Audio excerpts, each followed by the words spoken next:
Може би най-хубавия и най-краткият отговор на това, коя съм днес, е, че съм.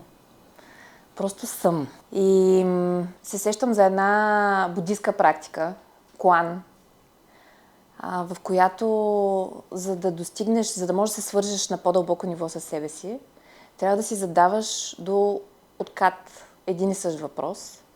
То отговора, който получиш, не те доведе до някакво прозрение. И всъщност ние тази будистка практика я прилагаме и в срещите, които правим, в събития, в уъркшопите, които правим за жените Survivors. И ги питаме, коя си ти? И ги питаме многократно. Коя си ти? Коя си ти? Коя си ти? Пробуждането го усетих, когато усетих, че живея кошмар. Че сънувам кошмар с отворени очи. Точно такова беше усещането. Ситуацията, която се случи в този момент, тя парадоксално се случи през нощта и беше и тотално събуждане в същото време. Събуждане, че нито аз, нито детето ми заслужаваме да продължаваме да го сънуваме този кошмар. Понякога е момент. То може да е една ситуация конкретна, която буквално да те събуди като светкавица. Но има и жени, които споделят, че се е случило много плавно и много постепенно, че не е било някаква рязка ситуация. Понякога може просто да стоиш, да си пиеш кафето на балкона и да не си непрекъснато на щрек и да не си непрекъснато в някакъв ужас дали ще ти бъде направена забележка как си пиеш кафето или защо стоиш на балкона, още не си отишла на работа, примерно. Момент, в който си успял да се насладиш на живота, може да ти даде индикация за това как е редно да се чувстваш и да усетиш, че ти през останалото време не се чувстваш така. Често споделяния момент на събуждане, за съжаление, е бил свързан с физическа агресия или с по-директна агресия. Това са моментите, в които рязко можеш да се пробудиш, докато в останалото време наистина усещането е малко като в сън. И това го споделят и другите момичета. Хората си мислят, че е въпрос на избор. Просто ставаш една сутрин, събуждаш се и си казваш, тая връзка не е за мен и си тръгваш.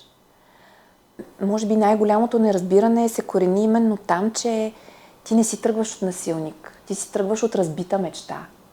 Тръгваш си от сринатите ти представи и за теб като личност, защото ти, излизайки от едни такива отношения, много често имаш усещането, че не си се справил, че някъде си се провалил, че изоставяш някой, който те е обичал. Избираш да си тръгнеш от общите ви мечти, да имате бъдеще заедно.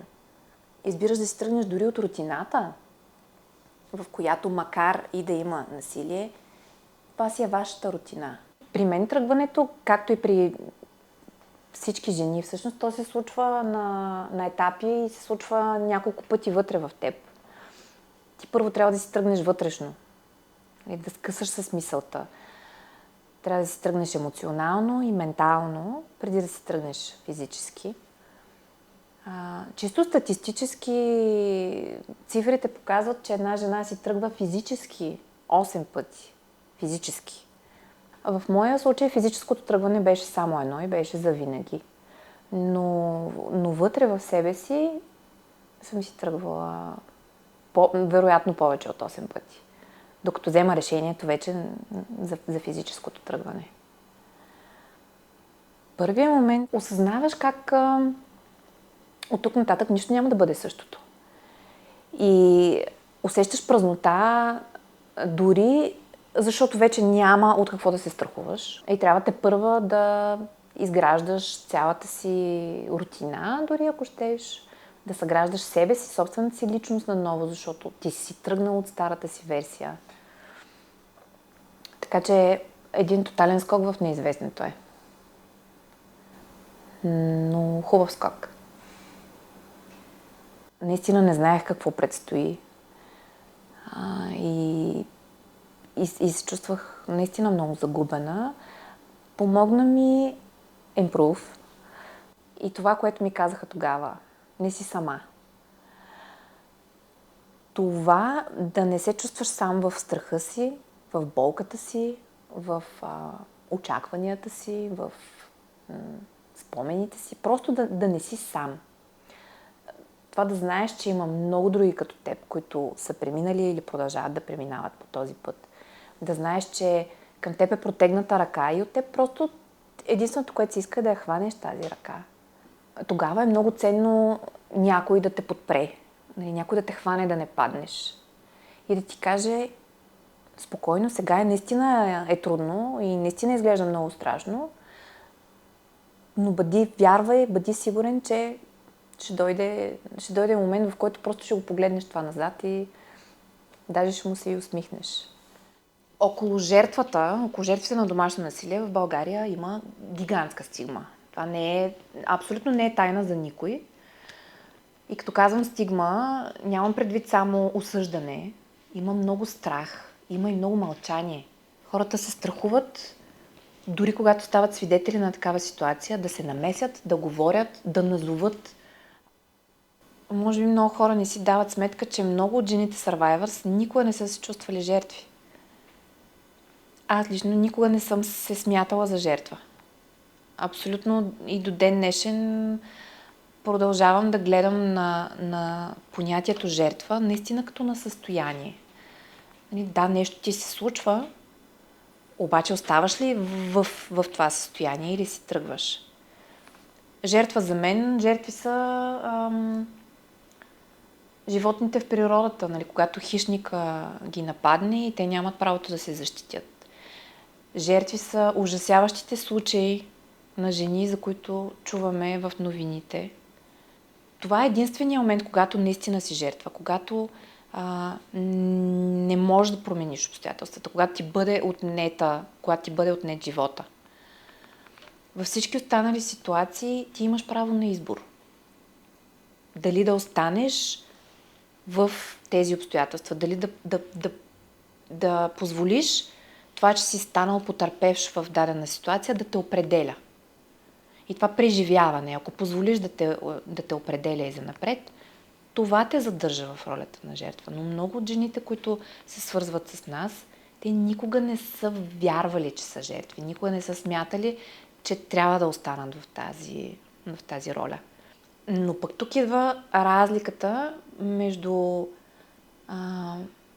по-скоро пътя, всъщност, между това, че си станал жертва на насилие в отношенията си и как всъщност се превръщаш пък в Survivor.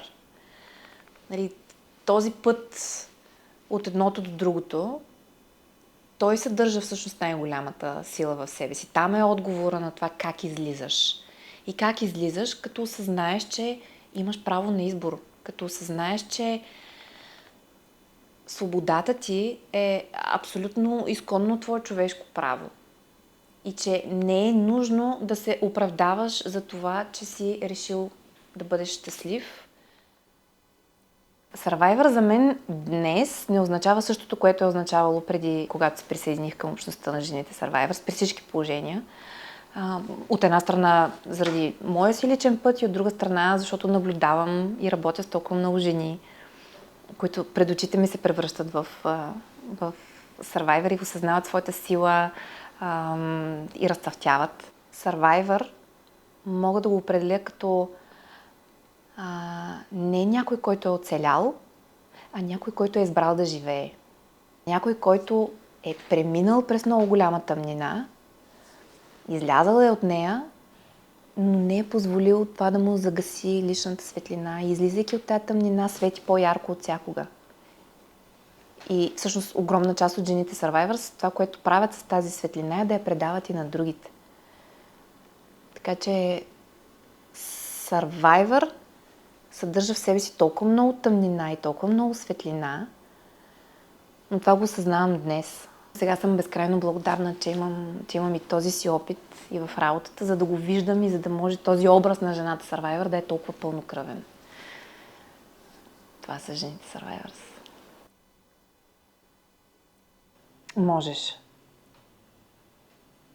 Можеш и не е нужно да търпиш. Заслужаваш любов, не заслужаваш насилие.